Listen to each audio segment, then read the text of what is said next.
How to add another email address to Yahoo Mail. Hey everyone, welcome back to the channel. If you are new here, don't forget to hit the subscribe button and turn on the notification bell to not miss any updates. So today I'm going to show you how you can add multiple email address in your Yahoo Mail. So let's dive right in. Open up your Yahoo Mail app, then go to the mail option on the top left. And there you can see add another mailbox option. Just tap on it.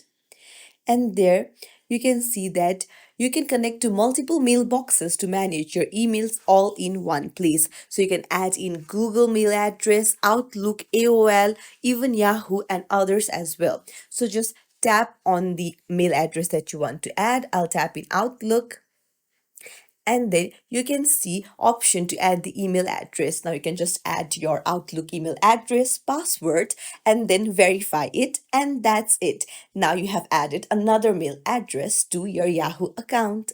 So if you found this tutorial helpful, don't forget to like and subscribe to our channel for more tips and tricks. Thank you for watching.